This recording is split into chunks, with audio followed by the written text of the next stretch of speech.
With thousands of Afghan refugees flooding the U.S. and countries around the world, the question we should be asking is, who are we actually bringing in? According to the Associated Press, listen to this. Officials are looking into reports that some older Afghan men claimed younger girls as their brides in exchange for coming to America. Here for reaction to reports of human traffickers coming into this country, Tennessee Senator Marsha Blackburn. Senator, thank you for joining us. This has to make your blood boil a bit, does it? Absolutely, it does. You know, as you have heard me say many times, we're so concerned about the trafficking that takes place on the southern border and knowing that children are being trafficked.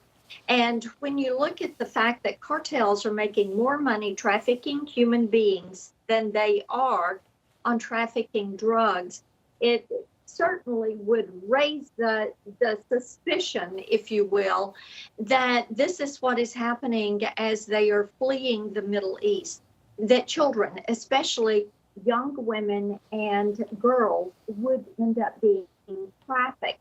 And it's one of the reasons that it has been vital that appropriate vetting happen for these SIVs and the that are exiting Afghanistan. So, Senator, you know, it begs the question, okay, so these people present themselves as political asylees, right? Do we accept people into this country that live by different rules than we do, that would actually be violating our laws? You can't marry a 12-year-old girl here in America. Do we want to let someone in who's allegedly married a 12-year-old Afghanistan girl? And this is why the appropriate vetting is vital to this area. We have to do our part to make certain that we are protecting women and girls, that we are protecting children during this process. And it's one of the reasons that President Trump and Secretary Pompeo had said, let's have a conditions-based withdrawal and let's work through this process. Now, that is not what the Biden administration and Joe Biden wanted to do. So therefore, what you have is this process where many people have fled the country, they got on planes, they exited, there has not been proper vetting, and the stories of girls and women being raped and forced into marriage, whether it's to older men or these Taliban fighters, whether it is someone who has 2 or 3 brides that they are seeking to bring with them.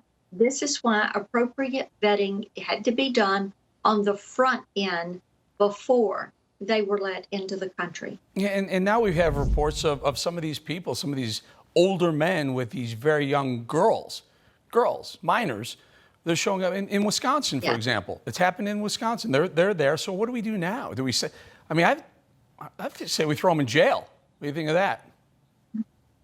Yes. Well, you know, what we are going to have to do is to make certain, first of all, that we protect these young girls, that they be given the ability to be protected from these men and from these forced marriages, and that they be removed from these situations that are harmful to them physically, psychologically. So there is a good bit of work that has done. This is why it was so imperative for the State Department to step up and do their job on vetting these applicants who were seeking to leave the country. And it is why this date certain departure from Afghanistan has been, it has just broken the process apart. Yep. And in the meantime, you have a lot of women and girls who are suffering, girls who have been in school. We all know the story of the soccer team that was trying to get out. We hear about the schoolgirls who are trying to get out, the musicians, the symphony players. They know that they will lose their life as they have known it in Afghanistan with Taliban rule. It's literally amazing that they were in such a big rush that these are the things. These are the people who fell through the cracks. Unfortunately, in this case, some very, very young girls with some older, gross Afghan men. We're going to leave it right there. Marsha Blackburn, thank you for your time. Good to be with you. Thank you.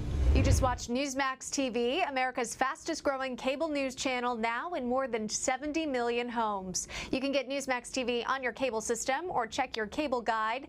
And if your system doesn't carry Newsmax, call them, tell them you want Newsmax TV, because we're real news for real people.